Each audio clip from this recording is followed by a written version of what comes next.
Welcome to another episode of the Relaunch Your Career podcast. I am your host, Leah Lambert, and today I am very fortunate to be interviewing Erin Coldham, one of the trailblazers of offshore wind here in Australia. Erin is the Chief Development Officer of Southerly Ten, where she's responsible for leading development activities on Australia's most advanced offshore wind project, Star of the South. Erin's career includes leadership roles within the Victorian public sector, management consulting, and the private sector. She is also a board member for the Committee for Gippsland and Women of Offshore Wind, a passionate electric vehicle enthusiast, and she was included in a Word About Wind's global top 100 women's power list in 2021. She's also a passionate Richmond Football Club member, but I won't hold that against you, Erin. Erin, great to have you here, and thank you for joining me on the show. Thanks, Leah. I'm really excited to be here. Erin, the reason I reached out to you over the last couple of years, I've worked with many clients who are interested in moving into renewable energy, mostly to do work more aligned to their interests and their personal values.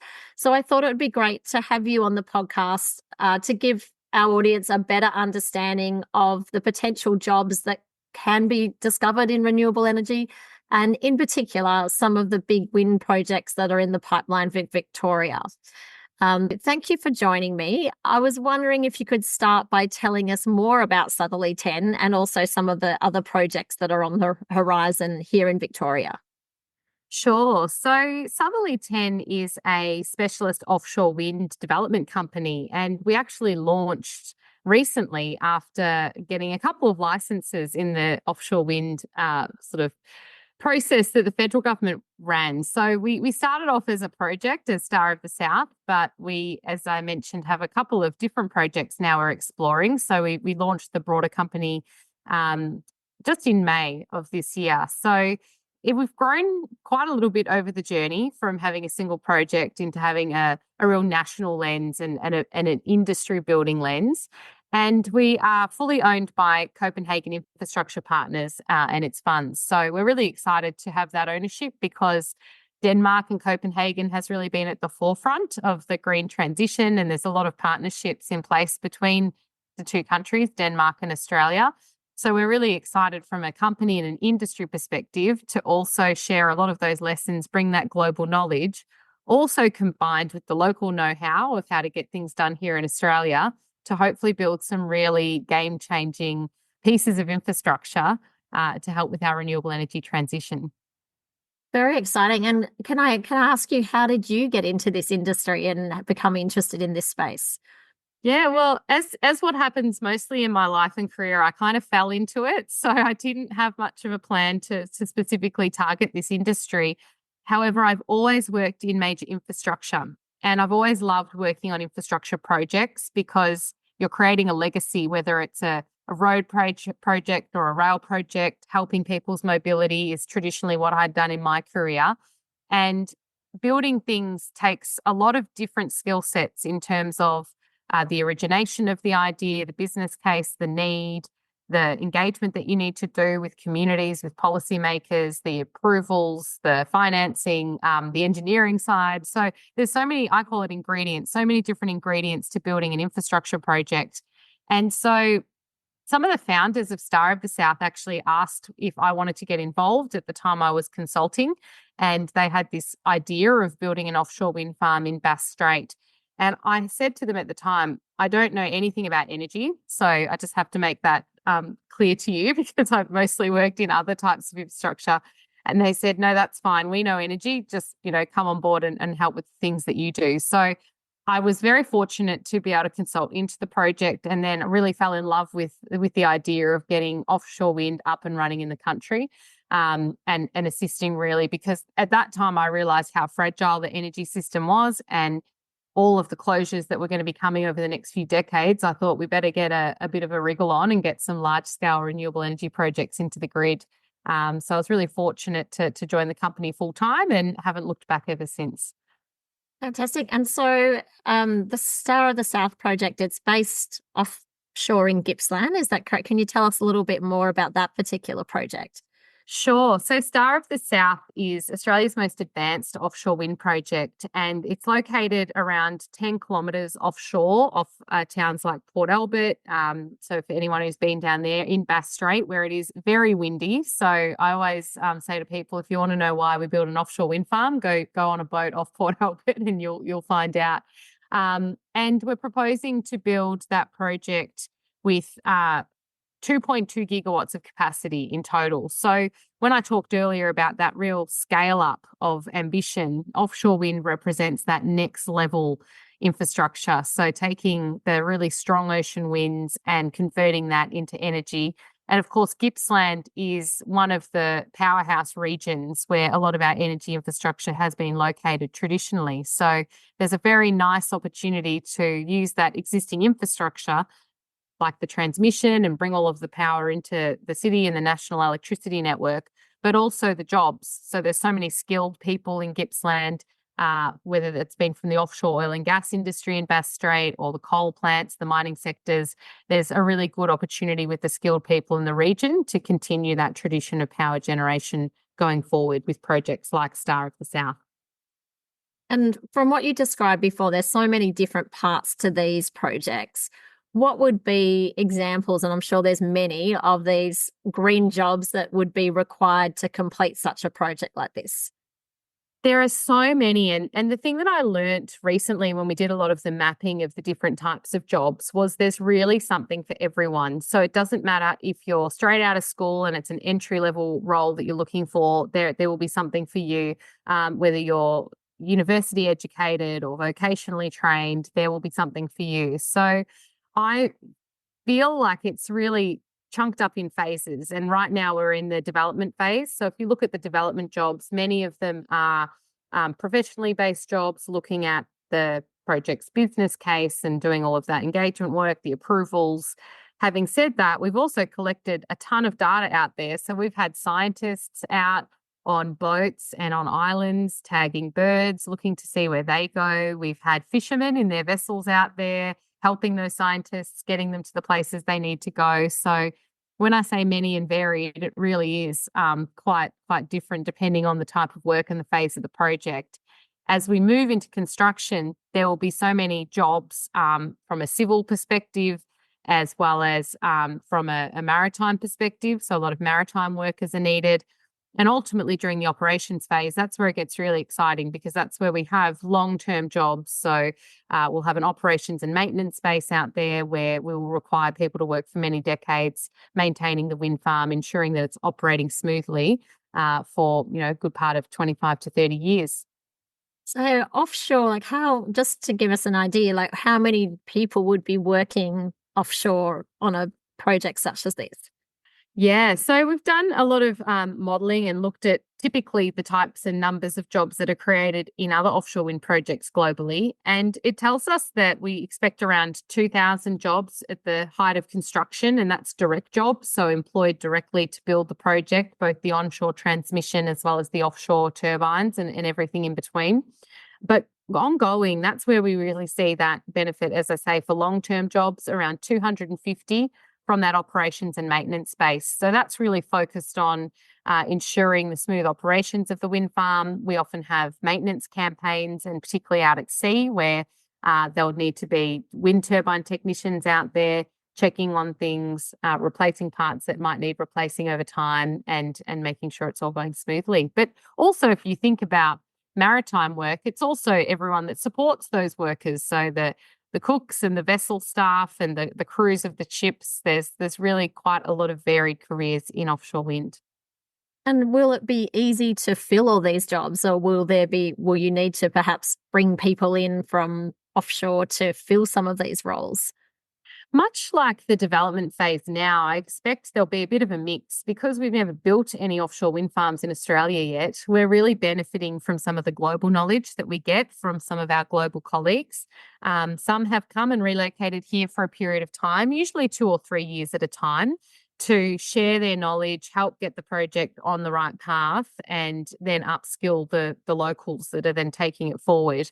And so I expect that will continue during the construction phase as we bring in really specialised heavy lift vessels that need to lift these wind turbines and some of the suppliers, but equally, there are no offshore wind farms that are built specifically in Australia in our context. So we actually need a lot of local people as well that know the conditions. I talk to a lot of people who have spent time, and in fact, fifth generation fishermen who've been out on Bass Strait that can tell you all of the unique features of that wild environment that perhaps those in Europe or other parts of the world might not appreciate. So it really is about getting the blend of skills and looking at where we get the workers from.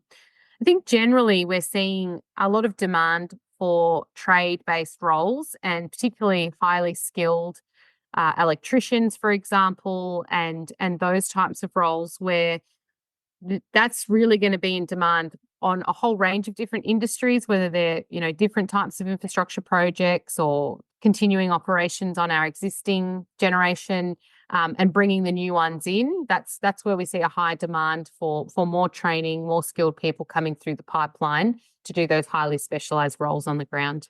Yeah, so obviously we've got the offshore wind project, 10 Ks offshore, but then I assume we need to build transmission towers and to distribute it to wherever it needs to go. Is that correct? Yeah, so those civil works are a really important part, and typically they would commence first. Before we have the offshore infrastructure, we would need to start building the onshore infrastructure, and that involves cables coming in. We do horizontal directional drilling under the sand dunes to get that cable system connected, and there'll be a shared transmission connection point. At the moment, the government agency VicGrid is doing a lot of planning on where that shared connection point will be and how that offshore wind connection will come to the Latrobe Valley. But equally, each project will need to look at how they reach that. So certainly a big part of our project and focus is what are the onshore works, because it's critical to get those done first, because there's no good having turbines spinning out there if there's no way to plug it in and get the power into the grid. Yeah, so interesting. And as I mentioned before, we've done a lot of work with the Eraring people up at Eraring Power Station up near Lake Macquarie in New South Wales, which, as you know, the plant was supposed to close August this year, but it's been extended. And we were working with some of the employees up there to discuss their career transition after the closure of the plant. I'm interested in what examples from other countries where people have transitioned from a coal plant, for example, into offshore wind, and whether they've had to do further study or how they've gone about perhaps making that transition. Absolutely. It's quite common for people to come from those traditional power generation industries, whether that's coal or offshore oil and gas, into offshore wind, because there's a lot of similarities. And in fact, we put together a jobs guide and a transition guide that talk about those different pathways for existing skilled workers and what those overlaps look like. A really good example in a case study within one of those guides is our technical development director, who started out in coal plants, and he's now installed 3 wind farms around the world in US waters, in Denmark and the UK, and we've been fortunate to have his skills on Australia now working. So that's from the more sort of project director level type role, but working up through those traditional industries into offshore wind. And we expect to see that, like we have in other countries, that similar transition. Because when we did the mapping, we actually found that there was a 70% skills overlap between people working in traditional energy industries and offshore wind. So with a bit of top up, with some training and a bit of extra learning, it's a really seamless opportunity for people. And we also found with maritime, there's actually a 90% skills overlap between general maritime work and working in offshore wind. So plenty of opportunities. And that's why we're doing a lot of that early work, talking particularly to the owners of the facilities, the coal plants in the Latrobe Valley, because they will be some of the next ones coming offline after the likes of Eraring, to ensure that there is that opportunity for the workers to learn about what are the offshore wind jobs, understand if they are of interest, and then if they are, what are the things that we can work towards over the next 3-4 years to have a ready-made workforce for the offshore wind industry. Fantastic. And I know when we worked with the people up at Eraring, a lot of them had mechanical backgrounds as opposed to electrical. But I assume working with turbines, that those mechanical skills would also be in demand. Is that correct? Absolutely. Yeah, absolutely. They're probably the two real main sort of qualified trades we look for is the electrical skills and the mechanical skills. So there's certainly a lot of those opportunities. One of the things that often comes up is geography. So in the situation of Gippsland, the Latrobe Valley is located some 50 minutes from the coast. So whether that is going to work for people's lives. But interestingly, I just met a coal worker who lives down by the coast and he commutes up to the Latrobe Valley for work. So that particular individual was very much looking forward to having offshore wind on his doorstep where he could put those electrical skills to use. So that's why we're doing a lot of education. We have a lot of partnerships, as I mentioned, with the existing facilities, but also with the education providers. I think that's a really important piece of the puzzle, and locally as much as possible, and also with some of the training providers, because we know it takes time and in some cases some years to get those right courses and skills pathways in place to have the workers do that training. If someone out there was interested in working on one of these projects in the future, so from a technical background, perhaps going and doing an electrical apprenticeship or a mechanical apprenticeship. And then I assume there's lots of head office roles like project management roles and community engagement and communications. And could you speak to some of the non-technical roles that might become available in the future in these projects? Sure. I think for some of those non-technical roles and those professional roles, there's so many that exist now, and we're starting to see a lot of demand as more and more focus is put on renewable energy projects and the types of skill sets that are needed. And it was one of the really interesting things I noticed when I entered the renewable energy sector was that traditionally there weren't a lot of people with, hires around stakeholder engagement and some of these roles where I'd seen them on other types of infrastructure such as transport. But now that we see actually that's such an important part of a project's success factor is working with all of the different stakeholders in the local communities to ensure that there's ongoing benefit, that the projects are well understood. So I've seen a lot of people come from other industries into these roles now and new roles being created in that particular discipline. I think the environmental assessments and the permitting type roles where we do require planners and all of those types of disciplines. We're seeing a great demand for those services. Also with consulting roles. So we have a lot of consultants that work because sometimes it might be a 12-month scope of work that's needed. So it might not be a full-time role, but we need to bring in that specialist help at those particular points in time. And we are seeing a bit of a crunch with one consultant having too many jobs. So we need more of those people with those skills coming through, particularly with some of those science backgrounds, understanding different species, whether they be, different ecology types or just town planning in general. And as I mentioned earlier, some of the professional project management type roles, they're also starting to really come into the fore as well, and commercial. So one area that sometimes gets forgotten because it's less visible is things like the business case and the financing of these projects, working with the banks. This is really, really important because you can't get your project up unless you have those skilled, qualified people. And finally, some of those other supporting roles like lawyers, legal professionals, these are all really important roles as we try to get these projects built and delivered. Wow, there really is a job for everyone, isn't there? Absolutely. So I know like some of the employees at Araring who had worked in project management, for instance, we're looking at postgraduate studies in renewable energy, and people have often asked me if that's something they could do. Would that help them move into a career area like this? Well, I just wondered what comments you might have about that.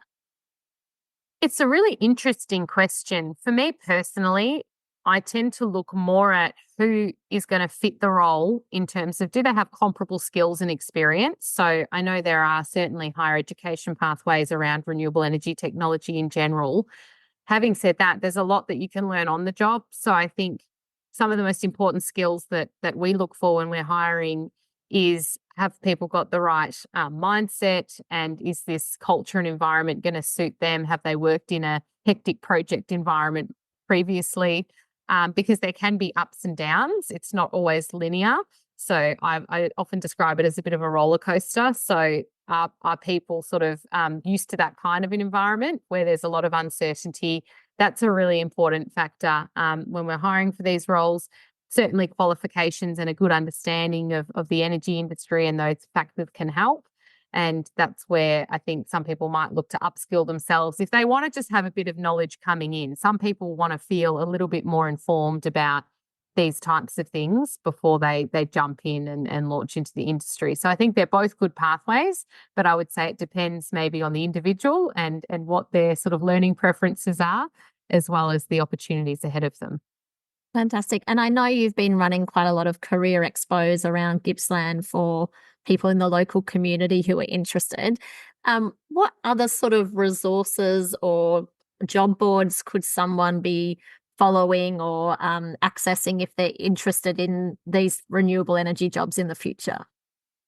I would say there's a lot of free resources out there for people wanting to upskill and just learn a little bit more about this industry. So obviously there's the expos where you can talk to people, for example, that work in the industry already and get a bit of a sense and pick up some guides and materials.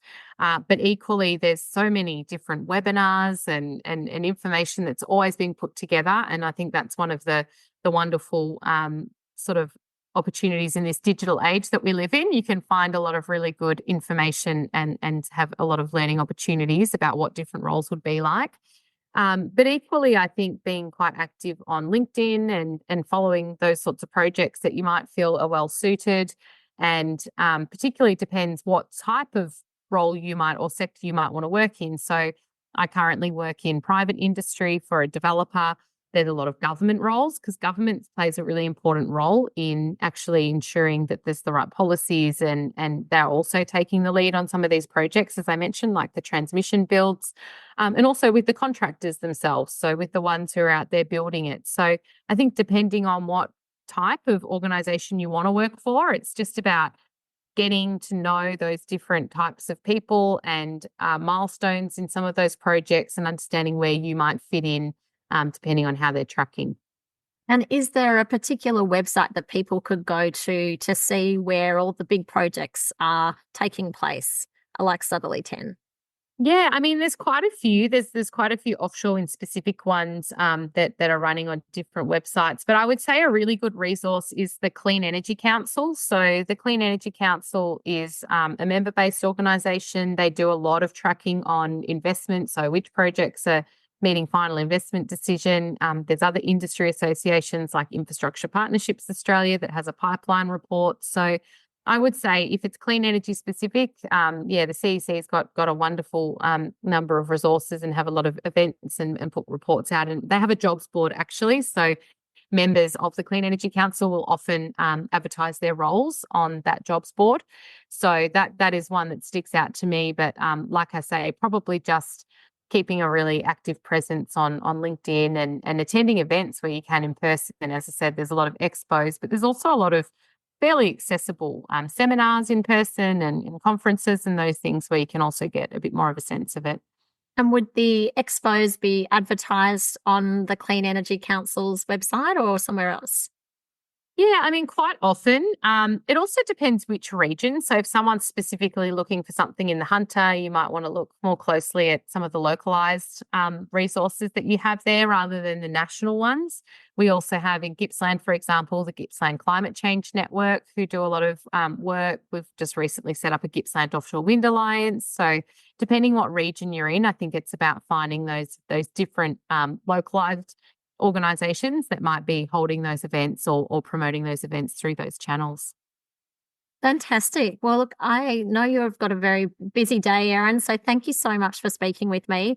It's really exciting to hear about the jobs that are going to be created in these communities on these projects. So thanks for sharing some insights. Really appreciate it. And yeah, I'll put some of those resources in the show notes as well.